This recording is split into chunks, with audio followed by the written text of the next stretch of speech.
என்னுடைய fitness டேவோட second day இன்னைக்கு start ஆயிடுச்சு. ஸோ வீட்டிலேருந்து பைக் எடுத்துகிட்டு ஜிம்முக்கு கிளம்பிட்டேங்க. நேராக ஜிம்முக்கு தான் போக போகிறேன். ஜிம்முக்கு போயிட்டு இன்றைக்கி லெக் ஒர்க் அவுட் ஸ்டார்ட் பண்ண போகிறேன். லோயர் பாடியை ட்ரைன் இன்றைக்கி ஒரு 3 வேரியேஷன் ட்ரை பண்ணலான்னு இருக்கேன் லெக் ஒர்க் அவுட்டில். ஸோ ஃபஸ்ட் வேரியேஷனாக லெக் ப்ரெஸ் மிஷினில் போதுமான வெயிட்டை ஆட் பண்ணிக்கிட்டு லெக் ப்ரெஸ் பண்ண போகிறோம். இந்த மெஷினில் நம்ம லெக் ப்ரெஸ் பண்ணும்போது ரொம்ப கேர்ஃபுல்லாக இருக்கணுங்க. ஸோ நம்முடைய காலை ஃபுல்லாக நம்ம ஸ்ட்ரெச் பண்ணக்கூடாது. இந்த ஒர்க் அவுட் நம்முடைய லோயர் பாடி ரொம்ப ஸ்ட்ராங் ஆகுங்க. சிலர் என்ன செய்வாங்க, லோயர் பாடியை ட்ரெயின் பண்ண மாட்டாங்க. நானும் அந்த கேட்டகரி தான். கிட்டத்தட்ட 3 வருஷத்துக்கு மேலே என்னோடய ஃபிட்னஸ் ஜேர்னி போய்கிட்டு இருக்கு. நான் 2 வருஷம் 2.5 வருஷமாக என்னுடைய லெக் நான் ட்ரெயின் பண்ணவே இல்லை. ஸோ ஒரு கட்டத்தில் என்னுடைய லெக்கை ட்ரெயின் பண்ணணும்னு முடிவு பண்ணேன். ரொம்ப வீக்காக இருந்தது. ஸோ அதனால தான் என்னுடைய லோயர் பாடியை ட்ரெயின் பண்ண ஆரம்பித்தேன். லோயர் பாடி ட்ரெயின் பண்ண ஆரம்பிச்சதுக்கப்புறம் தான் என்னுடைய பவரையும் என்னால் ஃபீல் பண்ண முடிஞ்சுது. லோயர் பாடியை நீங்கள் ட்ரெயின் பண்ணுறது ரொம்ப அவசியம். அப்போ தான் உங்களுடைய டெஸ்டோஸ்டரோன் பூஸ்ட் ஆகும். உங்களால் ஸ்ட்ராங்காக ஃபீல் பண்ண முடியும். ஸோ லெக் டேவை எப்போவுமே ஸ்கிப் பண்ணாதீங்க. அதை கண்டிப்பாக அந்த லெக் டே வரும்போது அதை மிஸ் பண்ணாமல் பண்ணிடுங்க.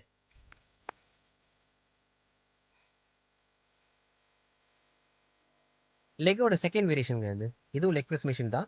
இதில் நீங்கள் சிங்கிள் லெக்காகவும் ட்ரெயின் பண்ணலாம், டபுள் லெக்காகவும் ட்ரெயின் பண்ணலாம். மல்டிபிள் பர்பஸில் இது யூஸ் பண்ண முடியும். உங்களுடைய காஃப் மசிலையும் உங்களால் இதை ட்ரை பண்ண முடியும். ஸோ இந்த மெஷின்லையும் ஒரு 3 செட் நம்ம லெக்கை ட்ரெயின் பண்ணிக்கலாம்.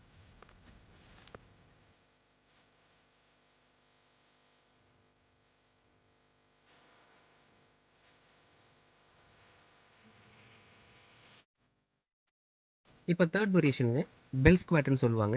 ஏன் இது பெல் ஸ்குவாட்னு சொல்கிறாங்கன்னா, ஸோ பெல்ட்டை யூஸ் பண்ணி நம்ம வெயிட்டை லிஃப்ட் பண்ணுறதுனால அதை பெல் ஸ்குவாட்னு சொல்கிறாங்க. இந்த ஒர்க் அவுட் நல்ல எஃபெக்டிவான ஒர்க் அவுட்டுங்க. நிறைய பேர் வெயிட்ஸை பண்ண முடியலனா கூட நம்மளுடைய ஹிப்பை பேலன்ஸ் பண்ணி இந்த ஒர்க் அவுட்டை பண்ண முடியும். ஸோ இதுலேயும் போதுமான அளவுக்கு நம்ம வெயிட்ஸ் ஆட் பண்ணிக்க வேண்டியதான். 2 பக்கமும் சரி 10 கேஜி 10 கேஜி ஆட் பண்ணிக்கிட்டு 20 கேஜி வரையும் பண்ண முடியும். ஸோ இந்த ஒரு வேரியேஷனை ஒரு 3 செட் கூட பண்ணிக்கலாம். நம்முடைய லோயர் பாடிக்கு ஒரு நல்ல ஒர்க் அவுட்டாக இருக்கும்.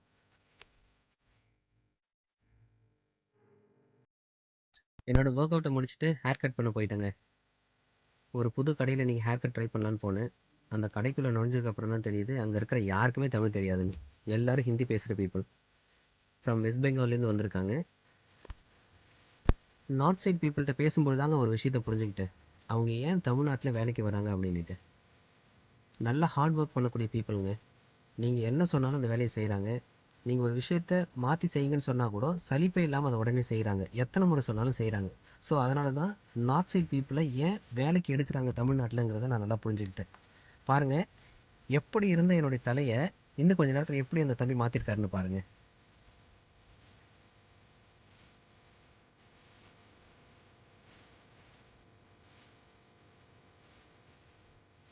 எனக்கு அவருடைய சர்வீஸ் ரொம்ப பிடிச்சி போச்சுங்க.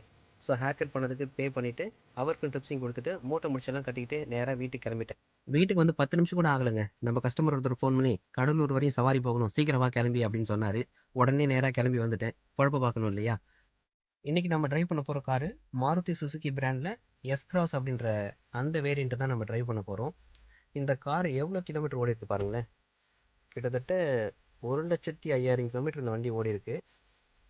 நல்லா மெயின்டைன் பண்ணியிருக்காங்க இந்த வண்டி. எப்படி இருக்குன்னு ஓட்டி பார்ப்போம். என்னோடய ஃபீட்பேக் நான் உங்கள்கிட்ட பின்னாடி சொல்கிறேன். என்னோடய கஸ்டமரை நல்லபடியாக கடலூர் கொண்டு வந்து சேர்த்துட்டேன். ஹாஸ்பிட்டலுக்கு வந்திருக்காங்க ஏதோ ட்ரீட்மெண்ட்டுக்காக. என்னன்னு தெரியல. காய்ஸ், வீடியோவை இதோட சைன் ஆஃப் பண்ணிக்கிறேன். நானும் ரொம்ப டயர்ட் ஆகிட்டேன். அடுத்த வீடியோவில் உங்களை சந்திக்கிறேன். பாய்.